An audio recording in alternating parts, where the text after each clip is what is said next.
Kang Hee dan Yeonsu menikmati waktu bersama, melepaskan kerinduan yang telah lama terpendam. Namun, di saat itu, ayah Kang Hee, Jung Pil, tiba-tiba mengetuk pintu kamar Kang Hee untuk memberinya makanan. Ia merasa senang karena putrinya telah kembali ke rumahnya. Dengan panik, Kang Hee segera menyuruh Yeonsu untuk bersembunyi. Ia berpikir bahwa setelah ayahnya pergi, Yeonsu bisa keluar secara diam-diam. Setelah situasi kembali tenang, Kang Hee menelepon Yeonsu, dan mereka sepakat untuk membicarakan hal ini lebih lanjut. Mereka bertemu di atap motel. Sekali lagi, Yeonsu bertanya apakah mereka masih bisa berteman.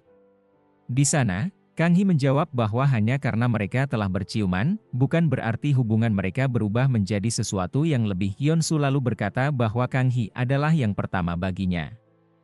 Jika saja saat itu Kang Hee tidak meninggalkannya, ia tidak akan pernah tidur bersama Kang Hee.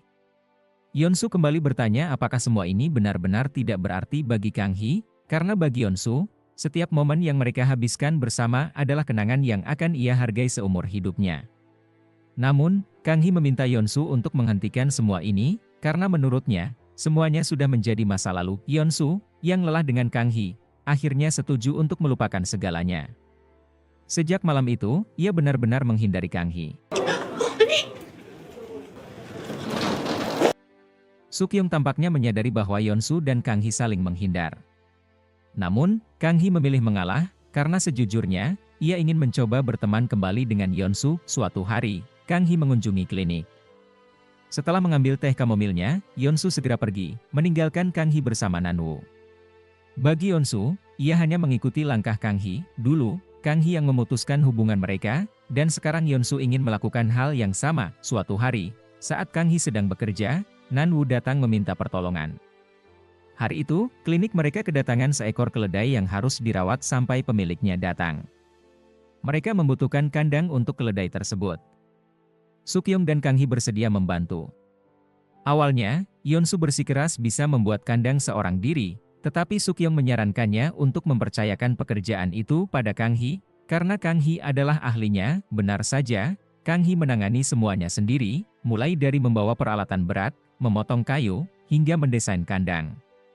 Kandang yang indah pun akhirnya berdiri. Nanwoo sampai terkejut melihat wanita secantik Kang Hee mampu membangun kandang sendiri. Kang Hee hanya tersenyum dan berkata bahwa impiannya adalah membangun rumahnya sendiri, mulai dari memasang bata, kusen, hingga pekerjaan lainnya. Kang Hee juga berkata kepada Yeonsu bahwa ia akan membuatkan sebuah ruang untuknya, sebuah ruang tamu tempat istri dan anak-anak Yeonsu bisa bermain di masa depan. Sebagai ungkapan terima kasih, Yeonsu ingin mentraktir Kang Hee dan Sukyoung untuk makan malam. Namun, Kang Hee berbohong dengan mengatakan bahwa ia sudah memiliki janji makan malam dengan Sukyoung. Yeonsu kemudian teringat masa kecil mereka, saat Kang Hee pernah mengatakan bahwa ia ingin memiliki rumah sendiri, rumah yang luas dan ia tata sendiri, bukan hanya satu ruangan kecil seperti tempat tinggalnya di motel. Ia bahkan pernah berjanji akan memberikan satu kamar untuk Yeonsu. Setelah mengingat masa lalunya bersama Kang Hee, Yeonsu pun minum-minum sendirian. Saat itu, ia melihat Sukyoung sedang makan dan minum berdua dengan seorang wanita. Wanita itu adalah Esther, yang datang karena ingin mencoba jajanan pinggir jalan. Karena keakraban mereka, Yeonsu mengira bahwa Sukyoung telah meninggalkan Kang Hee sendirian, sehingga ia langsung melabrak mereka. Namun, ternyata ia salah paham. Esther dan Sukyoung sudah bersahabat sejak lama. Esther datang bukan untuk berkencan, melainkan untuk memberitahu Sukyoung bahwa ia sedang hamil. Ia juga menyebutkan bahwa ia dan Kang Hee sangat akrab.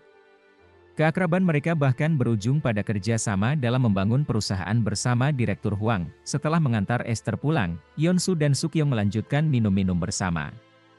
Dalam keadaan mabuk, Sukyoung mengakui bahwa ia sangat menyukai Kang Hee. Ia bahkan berkata, pria mana yang tidak tertarik pada Kang Hee? Kepribadiannya sulit untuk dilupakan. Namun, ia juga mengungkapkan bahwa ia tidak tahu apakah Kang Hee mengetahui perasaannya. Sukyoung lalu mengatakan bahwa Kang Hee pernah berucap bahwa ia tidak menyukai pria yang mengetahui masa lalunya. Itu berarti Yeonsu tidak masuk dalam kriteria Kang Hee. Ketika pagi menjelang, Yeonsu dan Sukyoung terbangun dalam keadaan tertidur bersama. Mereka berdua terkejut karena tidak mengingat apa yang terjadi setelah minum-minum malam itu. Pagi itu, mereka langsung menemui Kang Hee yang saat itu sedang bersama Nanwoo. Kang Hee dan Nanwoo tampak bingung karena rekan kerja mereka tiba-tiba menghilang semalaman. Di sana, Yeonsu menyatakan keinginannya untuk berteman kembali dengan Kang Hee. Ia juga menyebutkan bahwa tadi malam ia melihat hubungan antara Esther dan Sukyung. Yeonsu juga ingin mencoba membangun hubungan pertemanan seperti itu dengan Kang Hee. 친구로. 오케이? Sementara itu, Nanwoo menerima sebuah karangan bunga yang disertai sebuah surat. Dalam surat itu, tertulis bahwa Yeonsu berterima kasih karena Nanwoo selalu berada di sisinya. Tak hanya itu, di dalamnya juga terdapat tiket konser berjudul Will You Marry Me, seolah-olah Yeonsu sedang melamar Nanwoo. Namun, ternyata karangan bunga itu dikirimkan oleh ibu Yeonsu yang ingin putranya segera menikah. Ia bahkan bertindak lebih dulu atas nama Yeonsu tanpa sepengetahuannya. Suatu hari, Kang Hee harus pergi ke Seoul karena ada urusan. Ia memutuskan naik bus, dan tanpa diduga, orang yang duduk di sampingnya adalah Yeonsu, yang juga mengaku memiliki urusan di Seoul. Awalnya, mereka berniat untuk tidak mengobrol, tetapi karena kini mereka berteman, mereka merasa tidak masalah untuk berbicara satu sama lain. 신세 좀 졌다. 켜줘. Setibanya di Seoul, Yeonsu terus menemani Kang Hee kemanapun ia pergi. Mereka juga makan bersama, dan Kang Hee merasa senang karena akhirnya ia bisa berbicara dengan Yeonsu dengan nyaman. Ia bahkan sempat menyuapi Yeonsu makanan. Setelah makan, Kang Hee mengajak Yeonsu untuk mengunjungi rumahnya. Ia bercerita bahwa sebelum memiliki rumah ini, ia pernah tinggal di apartemen kumuh selama bertahun-tahun. Butuh perjuangan besar baginya untuk bisa mendapatkan tempat tinggal seperti sekarang, dan sudah sejak lama ia ingin menunjukkan rumah ini kepada Yeonsu. Mendengar itu, Yeonsu perlahan mengusap rambut Kang Hee. Ia tahu betapa keras temannya itu telah bekerja, dan ia merasa bangga atas pencapaiannya. Tanpa ragu, Yeonsu langsung memeluk Kang Hee. Kang Hee begitu tersentuh. Ia lalu menggenggam tangan Yeonsu dan mengatakan kalau hubungan mereka adalah pertemanan. Apakah mereka boleh berciuman lagi? 키스해도 돼?